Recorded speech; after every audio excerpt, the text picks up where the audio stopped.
Bonjour Éric Davy, Bonjour. député du nouveau Front Populaire des Bouches-du-Rhône. Pourquoi c'est si grave d'avoir dit non à la gauche de la part du président?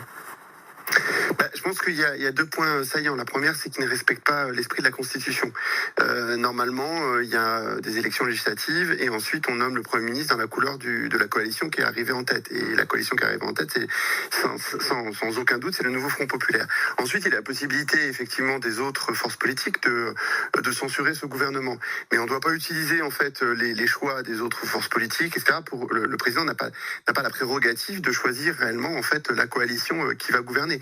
C'est ensuite au gouvernement de démontrer sa capacité à rassembler les parlementaires. Et s'il n'y arrive pas, effectivement, on nomme un autre gouvernement. Bon, mais ça peut prendre un peu de temps. C'est pas au président de décider. Les autres formations avaient l'air claires, elles vous auraient immédiatement censuré, elles l'ont dit, non? Oui, tout à fait. Mais ça m'amène au deuxième point saillant, à mon avis, de la situation. C'est qu'en réalité, ceux et celles qui vont décider de la couleur du gouvernement, c'est le Rassemblement national. Pourquoi? Et là, on l'a bien vu hier. C'est-à-dire que c'est d'abord le Rassemblement national qui a dit que, quel que soit, en fait, le Premier ministre, quel que soit, en fait, est-ce que la composition du gouvernement, en présence ou pas de ministres LFI, de toute façon, ils censureraient la gauche. Bon, c'est ce qu'a dit le Rassemblement national. Et en fait, Renaissance s'est calé là-dessus ensuite. Et je crois que c'est extrêmement grave, parce qu'en réalité, ce qui va se passer, c'est que si Macron trouve un Premier ministre, il devra la stabilité de son gouvernement, finalement, à la non-censure du Rassemblement national. Ça veut dire que le Rassemblement national, là, il fait le gentil, etc., il dit qu'il ne censurera pas, mais ensuite, il va jouer le chantage. Et donc, le gouvernement de Macron va devenir l'otage du Rassemblement national. Imaginez ensuite, le Rassemblement national peut parfaitement dire, nous, on veut ça, un référendum sur l'immigration, par exemple, c'est leur marotte en ce moment, on veut ça, et si vous faites pas ça, on vous censure. Et que fera le gouvernement pour avoir la stabilité? Il sera obligé de suivre le Rassemblement national. Donc, on est dans une mécanique où il ne respecte pas l'esprit de la Constitution, et pire que ça, c'est qu'à la fin, c'est le bloc qui est arrivé en troisième position et qui a été au deuxième tour, qui a été en fait battu, qui a été battu par un réflexe de Front républicain. C'est ce troisième pôle qui risque d'avoir à la fin les manettes, et ça c'est extrêmement préoccupant, extrêmement grave. Et ça, je pense que les Français ne s'en rendent peut-être pas compte tout de suite, mais on va s'en rendre compte petit à petit. On a oublié quand même l'esprit du deuxième tour, où vous-même, Éric Davy, vous avez été réélu parce que des candidats, une candidate du parti d'Emmanuel Macron s'est désistée en votre faveur, a même fait campagne pour vous. Ça, on a oublié complètement l'esprit. Vous l'avez oublié, vous? Non, moi je l'ai pas oublié. Je pense que Lucie Castet avait dit qu'une fois qu'elle serait nommée, elle chercherait projet par projet, essayer de trouver des majorités. On voit bien qu'il y a une majorité relative et pas une majorité absolue. Je pense que les uns les autres, on en a conscience. Mais néanmoins, il faut aussi rappeler que un certain nombre de ministres qui sont aussi députés ont été réélus par les voix de la gauche. Donc très sincèrement, moi je pense que Emmanuel Macron n'a pas été raisonnable. Et dans ces moments-là, l'esprit de la Constitution et la Constitution est pas trop mal fait. C'est-à-dire qu'il faut respecter un minimum les règles. Et après, on voit. C'est-à-dire qu'effectivement, s'il y avait eu instabilité, on l'aurait vu. Mais en plus, il est quand même un peu...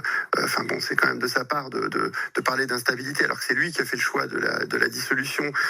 C'est quand même assez fort de café. Est-ce que ça mérite une destitution, alors? Est-ce que ça mérite une destitution comme votre ancien parti? Moi, je pense que c'est légitime. Néanmoins, très sincèrement, elle n'aura pas lieu. Donc, c'est légitime de faire la démarche que la France Insoumise a proposée. Ils sont légitimes à la faire parce qu'il n'a pas respecté l'esprit de la Constitution. C'est légitime. Néanmoins, c'est pas ça qui va empêcher finalement Macron de faire ce qu'il veut, puisqu'il n'y a pas de majorité au Sénat en fait pour avoir la destitution et même à l'Assemblée.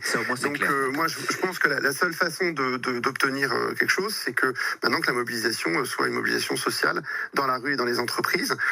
Et le film n'est pas fini parce que très rapidement, le gouvernement, et encore, il a toujours pas trouvé un nom de Premier ministre parce que la droite veut pas de coalition. Donc la crise continue et la mobilisation sociale doit imposer qu'à terme, il y ait finalement la nomination de Lucie Castet. Alors si c'est pas maintenant, ça sera dans 2 mois, dans 3 mois, dans 4 mois. Mais on va avoir un gouvernement qui mette en œuvre le programme du NFP et notamment ce que veut majoritairement les Français, par exemple, c'est l'abrogation de la loi des retraites. C'est très très majoritaire. Même le RN voterait ça. Pendant ce temps, il y a un gouvernement démissionnaire qui est toujours là, qui va faire la rentrée scolaire. Il y a 2 collèges dans les Bouches-du-Rhône où les élèves ont porté une tenue unique. Ça, c'est une mesure qui est chère au Premier ministre, démissionnaire, mais Premier ministre toujours là. Et Non, vous, mais on n'est pas à la hauteur de.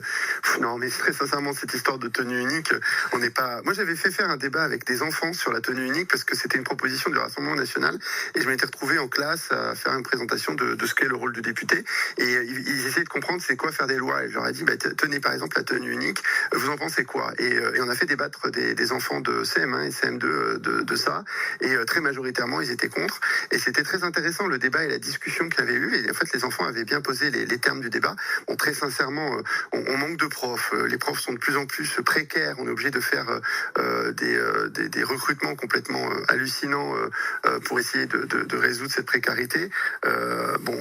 Maintenant, aller discuter de c'est pas à la hauteur de la situation. La hauteur de la situation, c'est de redonner des moyens à nos enseignants et nos enseignantes pour qu'ils soient bien payés, bien rémunérés, respectés dans leur établissement, voilà, à la fois par leur hiérarchie et par les parents d'élèves. Donc, non, mais c'est pas du tout l'uniforme qui change. Pas à la hauteur pour vous. Merci Édric Davy, député du nouveau Front populaire des Bouches-du-Rhône et ce matin sur France Bleu Provence. Invité à partager, à écouter sur l'appli ici par France Bleu, France 3, les 7h50, France Bleu Provence qui vous le dit en marseillais tous les matins avec notre spécialiste. Bonjour Médéric Gascon.